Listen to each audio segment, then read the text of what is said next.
우리 귀한 찬양 감사합니다.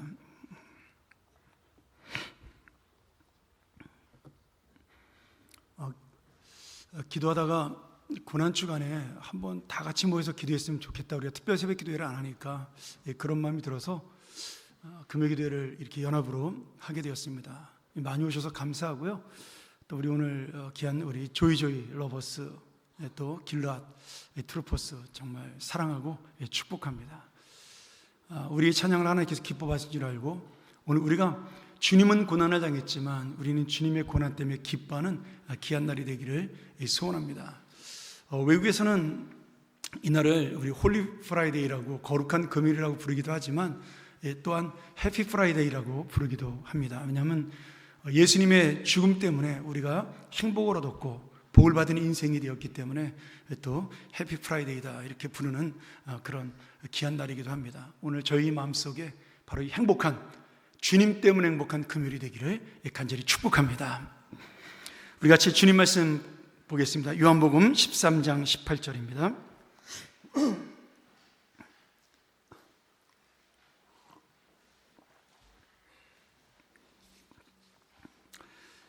우리가 한번 오늘 한 절의 말씀이니까 같이 한번 함께 읽도록 하겠습니다. 함께 봉독합니다. 내가 너희 모두를 가리켜 나는 내가 택한 자들이 누구인지 알미라. 그러나 내 떡을 먹는 자가 내게 발꿈치를 들었다 한 성경을 응하게 하려는 것이니라. 아멘. 오늘 말씀이 우리 주일학교 아이들이나 청소년들에겐 조금 어려울 수도 있겠어요. 그런데 제가 한 달 전부터 오늘 고난주간에 이 말씀 전하기 위해서 미리 준비하며 기도했던 말씀입니다. 제가 이 본문을 가지고 두 가지 은혜를 받았는데, 오늘 한 가지는 여러분하고 좀 나누고, 한 가지는 제가 정기노회 때 노회장으로 설교할 때 전하려고 그렇게 준비하고 있습니다.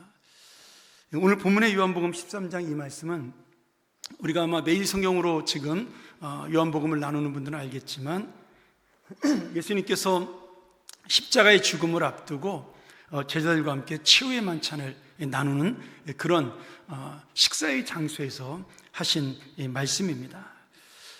오늘 십자가의 그 참혹한 죽음을 눈앞에 둔 예수님께서 제자들의 발을 씻기시는 거룩하고 슬픈 그 세족식이 끝나고, 그리고 제자들과 함께 떡을 나누면서 만찬을 함께 하시게 되죠. 그런데 그 식탁에, 즐거운 만찬과 식탁의 한쪽 구석에는 이미 받으실 십자가의 날카로운 못보다 더 큰 배신의 칼날이 예수님을 기다리고 있었습니다. 바로 3년을 예수님과 함께 살며 예수님이 사랑을 받았던 이 가룟 유다가 예수님을 은 30을 받고 파는 그런 배반의 역사가 일어나게 된 것이죠. 오늘 우리의 삶도 저는 마찬가지라는 생각이 듭니다. 끊임없이 내가 무엇인가를 믿기를 원하고 그것을 붙들기를 살아가기를 원하지만, 결국 우리가 기대했던 것들은 결국 우리를 배신합니다. 그래서 저는 오늘 여러분하고 이 배신에 대한 이야기를 좀 짧게 한 3가지로 나누고, 그리고 함께 찬양하고 좀 기도하는 시간을 갖기를 소원합니다. 이 첫 번째 배신은 사랑하는 사람으로부터 받는 배신입니다. 우리 실언을 당해본 경험을 가진 사람들은 다 느낄 수 있는 정말 직접적인 배신이기도 한 것이죠. 또한 내가 믿었던 사람, 예수님이 믿었던 제자에게 배신당한 것처럼 내가 믿었던 부모나 자녀나 형제나 또는 친구나 이런 사람들에게 배신을 당할 때 우리는 훨씬 더 큰 그 배신의 어떤 손해보다 마음의 상처가 훨씬 더 크다라는 사실을 알 수가 있습니다. 저희 씨도 그런 경험을 가지고 있기 때문에 그 상처가 끝까지 치료되지 않는다는 것을 저도 경험한 바가 있습니다. 근데 그 배신 때문에 당했던 어떤 손해와 아픔보다 그 배신의 그 아픔임, 마음 아픈 상처가 그 사람을 너무 힘들게 하고, 저 역시도 지금도 가끔 그 상처 때문에 힘들 때가 있습니다. 오늘 여러분, 특별히 예수님께서 지금 이렇게 말씀하고 있지 않습니까? 나와 함께 떡을 먹는 자. 지금 제자들은 그 예수님과 함께 그 떡을, 빵을 이렇게 함께 한 그릇에 크게 가지고 그 빵을 집어서 나눕니다. 근데 그 빵 바구니에 손을 같이 넣는 자가 나를 배신한다라고 말씀하고 있는 것이죠. 이 말씀은 그냥 예수님이 하신 말씀이 아니라 시편 41편 9절에 다윗이 자신을 배신했던 많은 사람들을 마음속에 담으면서 하나님 앞에 원통하게 호소한 그 말씀을 그대로 인용하고 있는 거예요. 내 떡을 먹는 자가 내게 발꿈치를 들었다. 오늘 이 떡을 떼어 함께 먹는다는 것은 단순히 음식을 나눈다는 의미가 아닙니다. 이스라엘 사람에게 있어서 떡을 같이, 식사를 같이 한다는 것은 가족의 의미를 가지고 있어요. 이스라엘 사람들은 지금도 마찬가지예요. 절대로 이방인과 식사를 같이 하지 않습니다. 그리고 내가 유대교로 개종을 해도 1년 동안의 유예기간을 두고 그 1년을 기다렸다가 정말 그가 율법을 믿는 유대인인지 확인한 다음에 1년 뒤에 식사를 할 정도입니다. 그러니까 밥을 같이 먹는다는 것은 어마어마하게 친한 그러한 가족과도 같은, 형제와도 같은 사람을 가리킬 때 내가 저와 함께 식사할 수 있다라고 이야기하는 것이죠. 그러니까 지금 예수님과 제자들이 식사를 함께 나눈다는 것은 물론 매일같이 밥을 먹던 사이이기도 하지만 가족이라는 의미가 담겨져 있는 것이죠. 그리고 이 밥을 같이 먹는 사람은 절대로 나에게 해를 끼치지 않는다는 믿음과 신뢰가 그 속에 담겨져 있는 겁니다. 그런 마음으로 예수님께서 지금 가룟유다에게 떡을 떼어서 함께 나눠 주신 것이에요. 그런데 이 가룟유다가 어떻게 했어요? 오늘 말씀 그대로 한다면 발꿈치를 들었다, 이렇게 말씀합니다. 여러분, 이 발꿈치를 들었다는 말은 우리가 조금 그 중동의 그 역사를 좀 알아야 합니다. 이 발꿈치를 들었다는 말이 아카브라는 말인데, 혹시 여러분 우리 구약의 야곱의 이름 뜻을 아세요? 야곱이 뜻이 뭐죠? 발 뒤꿈치를 잡았다, 그런 뜻이잖아요. 그게 바로 그 사기꾼이라는 뜻이에요. 이 말이 왜 나온 것이냐면, 중동 사람들이 예를 들어 말이나 소를 키우는데 이 소나 말에게 여물을, 이렇게 먹이를 계속 주면 그 말과 소가 주인을 알아보기 시작을 합니다. 그래서 아무리 사나운 가축도 자기에게 먹이를 주는 주인을 물거나 그러지 않습니다. 여러분, 강아지도 마찬가지죠. 먹이를 주는 주인에 대해서만큼은 절대적으로 순종을 합니다. 그런데 이 주인이 그렇게 먹이를 준 그 가축에게, 소나 말에게 다가가서 이제는 정말 저 소가, 저 말이, 저 당나귀가 나를 믿는구나, 그런 마음으로, 신뢰하는 마음으로 그에게 먹이를 주러 다가갔을 때 그 짐승이 뒷발질을 해서 주인의 급소를 차는 것을 상징하는 겁니다. 그걸 비유한 거예요. 전혀 생각하지 못했던 상황, 전혀 생각하지 못했던 사람, 내 속마음을 다 털어놓고 내 모든 것을 보여줬던 사람, 심지어 내가 손해보고 희생하면서 사랑으로 아끼고 그렇게 돌봐줬던 그 사람이 나를 향해 뒤꿈치를 무는, 뒷발질을 해서 나를 넘어뜨리는, 그래서 나를 꼼짝 못하게 만드는 그런 일을 만들었다는 것이죠. 이것이 바로 오늘 예수님께서 가룟유다에게 느꼈던 배신의 모습이에요. 그래서 성경은 항상 우리에게 그렇게 이야기합니다. 사람이라는 존재는 내가 그냥 사랑할 뿐이지 믿어서는 안 된다는 거예요. 그래야 실망하지 않는다는 겁니다. 근데 이게 참 쉽지는 않은 거죠. 저 역시도 그런 경험들을 사실은 여러 번 친구를 통해서나 또 아니면 교인들을 통해서 이렇게 당한 적이 있기 때문에 이것이 어렵다는 것을 참 압니다. 저 사람은 정말 내가 사랑한 사람인데, 저 사람이 있어 날마다 기도했던 그러한 가정인데, 정말 내가 아꼈던 사람인데 그렇게 나의 신뢰와 믿음을 저버리는 경우, 그때만큼 상처받고 힘든 경우는 없습니다. 오늘 그렇게 정말 예수님도 가룟유다에게 배신을 당했을 때 이미 아셨지만 역시 우리 주 예수님도 하나님만 바라보는 그러한 마음을 갖게 되시지 않았을까 그런 생각을 해봐요. 오늘 여러분, 우리가 이 배신당함에 대해서 나를 떠나는 그 사람, 내 마음을 몰라주는 그 사람에서 실망하지 말고 우리가 그래서 하나님을 붙드는 그런 은혜의 통로가 되기를 간절히 축원합니다. 두 번째 배신이 있어요. 이거는 우리 청년들이 이제 좀 중심으로 들었으면 좋겠어요. 이 세상이 나를 배신합니다. 세상이 우리에게 이렇게 속삭여요. 너희가 열심히 노력하고 땀 흘리면 보상받는 삶이 될 것이다.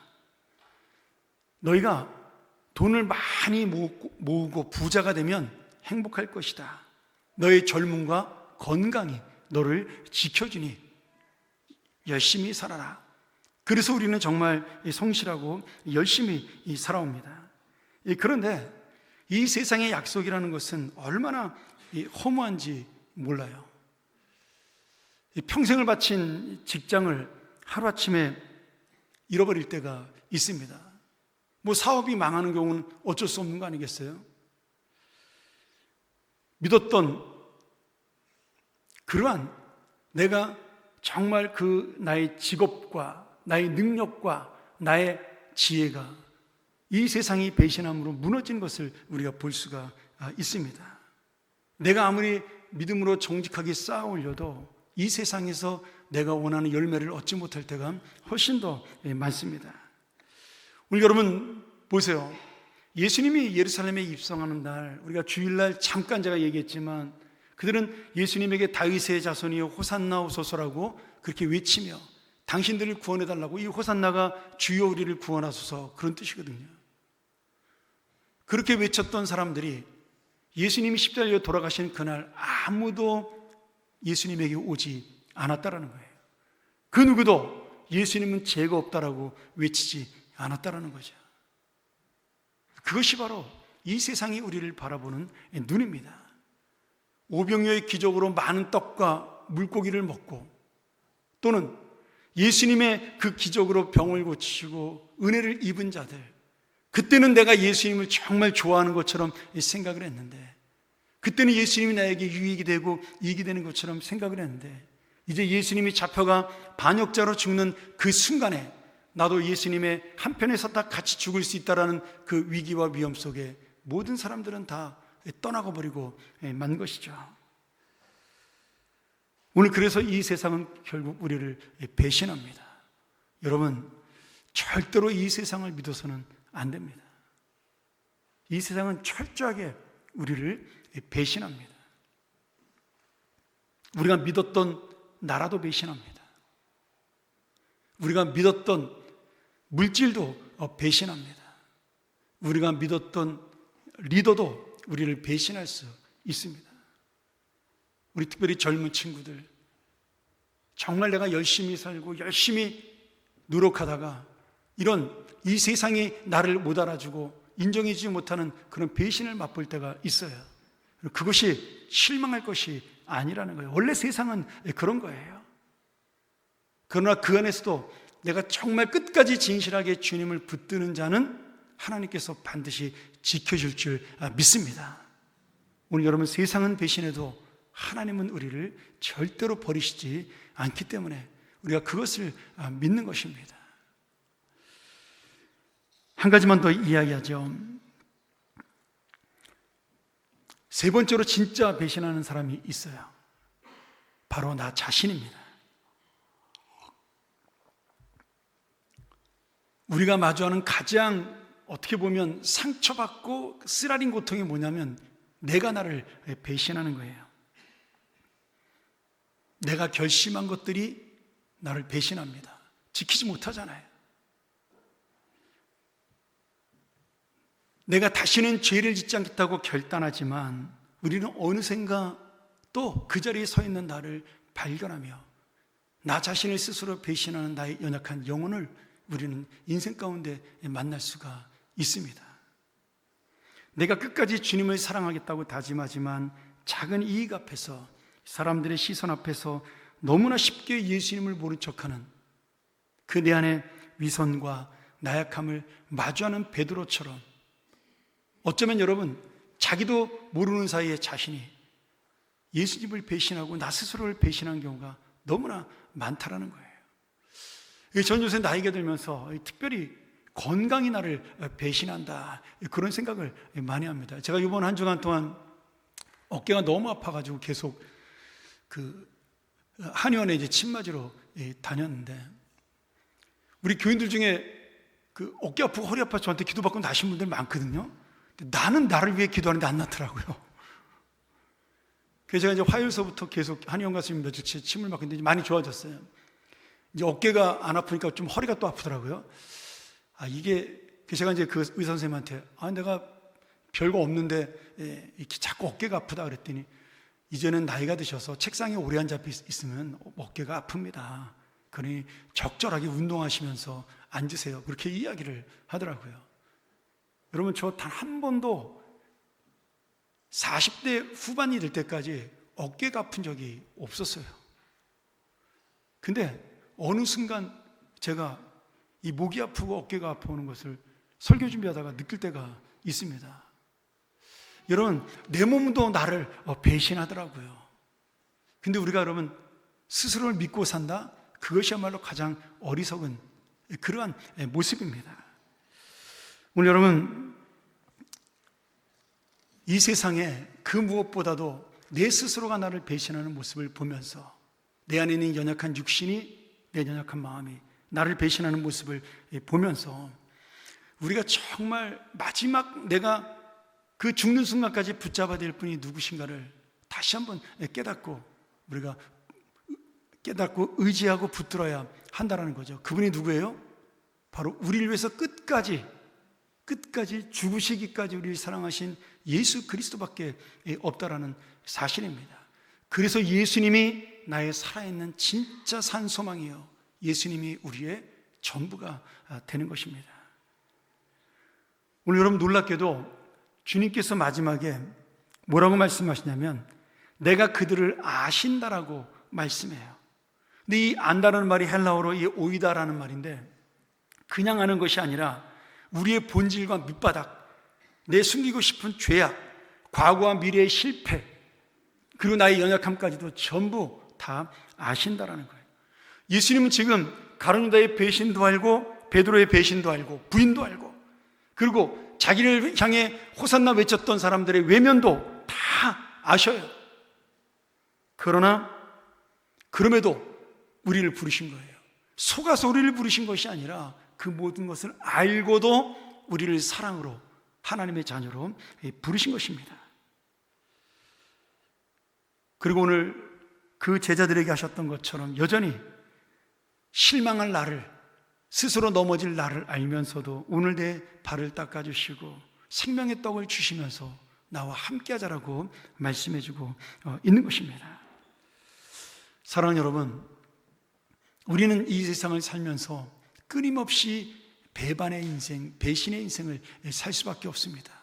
나도 배신하는 사람으로 살 수밖에 없고요, 남도 나를 배신하는 사람으로 살 수밖에 없습니다.